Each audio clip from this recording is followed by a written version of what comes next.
Entrevista está no ar. Vamos nessa, meu povo, tá no ar mais uma edição aqui do nosso Relógio Entrevista, para você que tá conectado com a gente, adorando, né, essa programação maravilhosa, sempre destacando aqui em 580, também pelo site, você que nos acompanha, brigadão pelo carinho aí, tá? Todos vocês. Olha aqui, meus amados, dados recentes da Agência Nacional de Saúde Suplementar apontam que despesas com ações judiciais contra planos de saúde saltaram de R$1 bilhão em 2020 para quase R$4 bilhões no acumulado de 12 meses até março deste ano. E para falar mais sobre esse assunto, eu vou ter o prazer de conversar agora com o advogado Antônio Carlos Moradi, especialista em direito médico e tributário, qual eu vou ter o prazer de entrevistá-lo. Doutor, que honra, hein? Muito bom dia para o senhor. Muito obrigado. E bom dia a todos. Amém. Obrigado, querido. Doutor, para começar aqui o nosso Relógio Entrevista, explica aqui para os nossos ouvintes, por gentileza, o que vem acontecendo, doutor, para que as operadoras de saúde venham negando a maioria dos procedimentos e exigindo inúmeras burocracias sem necessidade. Veja, esse é um dos motivos dessa questão de estar aumentando tanto as ações judiciais contra os planos de saúde. Porque existe aí alguns fatores que estão fazendo com que as operadoras de planos de saúde estejam mais, de certa forma, mais presas, mas dificultando ainda mais os procedimentos médicos feitos para os seus beneficiários. Ora, eu posso colocar um ou dois exemplos, como um indivíduo que vai fazer uma cirurgia, né?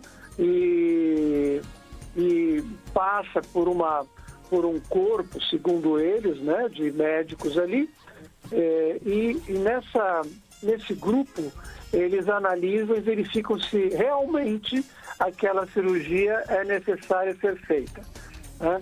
Então, na maioria das vezes se nega, e isso volta para o beneficiário, que já está em situação difícil por conta de uma questão de saúde, né, de um problema médico, e esse indivíduo ele ingressa com a ação judicial. Então, em relação a esse seu introito, que fala sobre o aumento das ações judiciais, esse é um exemplo. Mas existem outros. O aumento, né? O aumento das mensalidades, né? Por exemplo, quando é grupo, até 20% de aumento, né?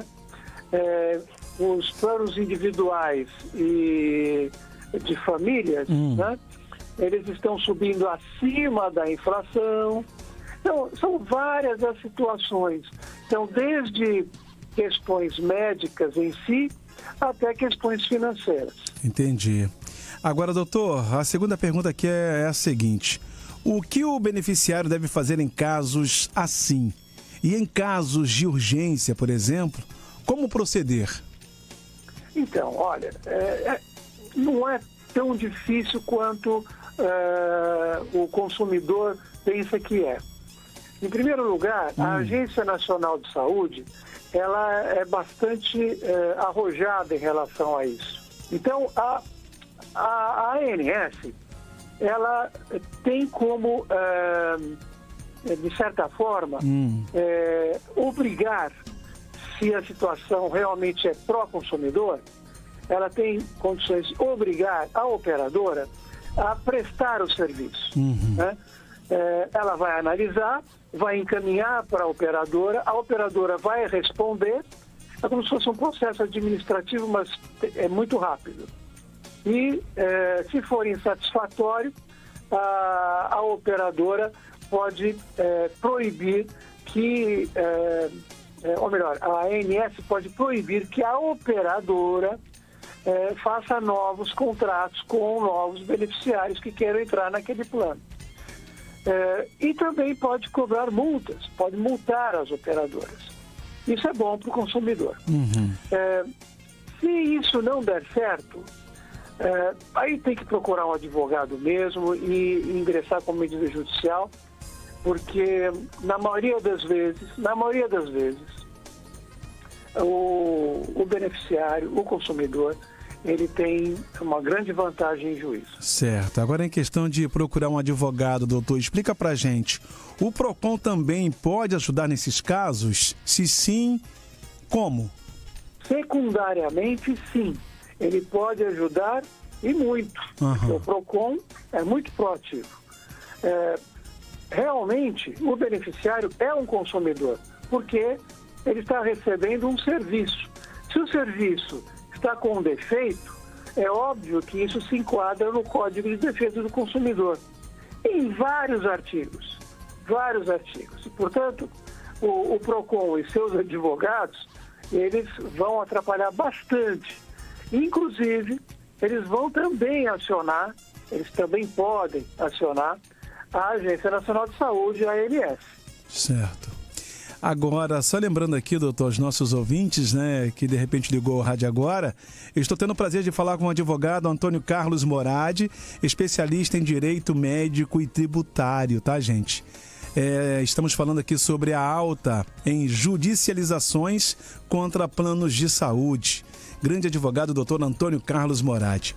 Doutor, o nosso ouvinte Tiago, né, que é morador de Campo Grande, zona oeste aqui do Rio de Janeiro, está com dúvidas aqui sobre se deve ou não entrar no plano de saúde do novo trabalho. Como deve se proceder antes de contratar um plano de saúde, doutor? Muito boa pergunta. Veja, a primeira coisa a ser feita é procurar vários. Colocar todos os orçamentos na mesa e, de certa forma, ir buscar ali, naqueles orçamentos, o melhor serviço, o melhor preço, fazendo com que essa busca ela seja favorável ao consumidor, a esse beneficiário.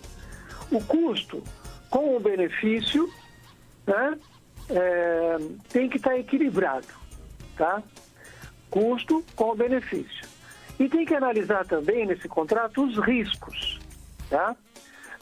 Um bom advogado da área do direito médico pode analisar esse contrato com mais detalhamento e contribuir para que o consumidor ou o beneficiário não entrem numa enrascada. Essa é a realidade. Certo, tá aí a resposta, Tiagão de Campo Grande. Mais uma vez, muito obrigado em nome de toda a família Rádio Relógio. Doutor, para fechar, existe alguma outra modalidade de plano mais acessível para aqueles que não têm condições de pagar integralmente um plano de saúde? Existem agora alguns planos que têm o compartilhamento, né? Então é um pouco mais barato, mas o beneficiário também tem que contribuir pagando alguma coisa. Isso tem bastante gente fazendo. Eu também não deixo de lado o SUS, né? Que o SUS está melhorando bastante nos últimos 2 ou 3 anos. As filas estão andando melhor, ainda não está contento, mas estão melhores. E eu vou te dizer uma coisa, com toda sinceridade, os médicos da medicina pública, os médicos do SUS, serviço público, são muito bons. E, portanto, o atendimento que eles dão é um atendimento diferenciado, por incrível que pareça. Muita gente fala mal, mas é um serviço de qualidade em termos médicos. E, portanto, a gente não pode deixar de lado esse benefício que nós temos, que é constitucional e pode ser bastante requisitado. Certo, doutor. Bela resposta. Mais uma vez eu agradeço aqui em nome de toda a família Rádio Relógio. Lembrando, meus amados, que eu conversei com o advogado Antônio Carlos Morad, do escritório Morad Advocacia Empresarial, sobre a alta em judicializações contra planos de saúde. Doutor, mais uma vez, muito obrigado em nome de toda a equipe aqui da nossa querida Rádio Relógio. Suas considerações finais, fica à vontade, por favor. Olha, o nosso site é um site bastante didático, inclusive detém muita matéria sobre essa área do direito em relação à saúde pública e à saúde privada. Sim. Então, é fácil, é morad.com.br. Morad é morad.com.br. Lá as pessoas podem achar alguma coisa que lhes interessa para o seu dia a dia, para questões médicas, tanto privado quanto público. E agradeço a vocês. Muito obrigado. Ok, doutor. Eu quem agradeço em nome de toda a família Rádio Relógio. Está aí, né? O doutor divulgou o site. Lembrando que quem ficou interessado ou interessada, quer ouvir de novo, viu só uma parte, essa entrevista ficará disponível a partir de amanhã em formato de podcast nas principais plataformas digitais. Bom, a todos, muito obrigado pelo carinho, pela audiência. Essa edição fechou, hein?